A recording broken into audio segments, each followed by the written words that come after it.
Guys, চলে আসলাম আপনাদের জন্য আরেকটি ভিডিও নিয়ে। আসলে একটি কাঠের ঘরে কিভাবে ওয়্যারিং করতে হয়। তো দেখেন, এখানে এই কিন্তু একটা কম্বাইন বোর্ড দিয়েছি, এই কিন্তু সকেট দিয়েছি, কারণ এখানে একটু বক্স টক্স চলবে আর কম্পিউটার চলবে, এই জন্য আর কি এখানে দিয়েছি। একটা লাইট দিয়েছি, আরও দিয়ে দিয়েছি এখানে ফ্যানের লাইন। আরও সুন্দর করে কাজগুলো করতে হবে দিয়ে দিয়েছি। এখান থেকে কিন্তু দেখেন, এখানে কিন্তু একটা লাইটের লাইন দিয়ে দিয়েছি। তো আপনারা একটু সুন্দর, এরপরে দেখাচ্ছি আর একটু। এখান থেকে কিন্তু লাইনটা নিয়ে কিন্তু আমরা এখানে আরেকটি বোর্ড করেছি এবং এখানে আরেকটি 5 ঘাটের বোর্ড করে দিয়ে কিন্তু ফ্যানের লাইন করে দিয়েছি। তার পাশাপাশি রাইস কুকার চালানোর জন্য কিন্তু আরও একটি লাইন এখানে করেছি। এরপরে যেটি করব আমরা, সেটি হচ্ছে আমরা সার্কিট ব্রেকার লাগাবো, লাগিয়ে আপনাদেরকে দেখাবো কিভাবে সার্কিট ব্রেকার লাগাতে হয়। এরপর আপনাদেরকে দেখাচ্ছি কিন্তু এই সার্কিট ব্রেকারটা আসলে কিভাবে লাগাতে হবে। এটা হচ্ছে 6 এম্পিয়ার সার্কিট ব্রেকার। এটা অল্টন কোম্পানির সেফের সেফ নাম সেফ, কিন্তু এই 6 এম্পিয়ার এখানে লোড হিসাবে কিন্তু আপনাদের সার্কিট ব্রেকার লাগাতে হবে। তাহলে আমরা কী করবো, এটা একটু লুজ করে দিয়েছি। এবার কিন্তু আমরা এই তারটিকে কিন্তু ভাঁজ করে লাগাবো। এটা দেখবো সবসময় কিন্তু যে লাইনটা ওদিক থেকে আসবে, আউটপুট ইনপুট হবে, সেখান থেকে কিন্তু এই সার্কিট ব্রেকার লাগাতে হবে। এই দেখেন, আমরা কিন্তু এভাবে ঢুকিয়ে কিন্তু টাইট দিয়ে দিচ্ছি। আপনারা চেষ্টা করবেন কভার সহ টাইট দিয়ে দিতে, কারণ কভার সহ টাইট দিয়ে দিলে আপনার সুবিধা কি, লুজ কানেকশন কিন্তু থাকবে না।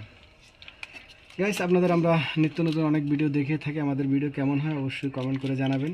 এই কিন্তু কভার সহ কিন্তু টাইট দিয়ে দিয়েছি। এবার সিঙ্গেল, যেহেতু সিঙ্গেল সার্কিট ব্রেকার, এবার আমরা কী করলাম, ব্ল্যাক লাইনের যেই এটা কিন্তু আমরা তার মুড়িয়ে দিয়েছি। এই তারটিকে আমরা কিন্তু টেপ পরিয়ে দেব এখানে, যাতে আর কি কোথাও শর্ট না হয়ে যায়। এই জন্য এভাবে সুন্দর করে কিন্তু টেপ পেঁচিয়ে দিতে হবে, সুন্দর করে লাগাতে হবে।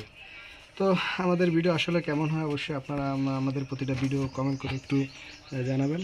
এবার কি করব, আমরা এই সার্কিট ব্রেকারটা কিন্তু সুন্দর করে এখানে বসিয়ে দেব, কারণ এটা একটু, এটার ভিতরে একটা লকের মতো আছে, এটা চাপ দিলেই লেগে যাবে। খোলার সময় হয়তো আপনারা এভাবে ই করবেন, লকটা টান দিয়ে তারপরে লাগানোর চেষ্টা করবেন।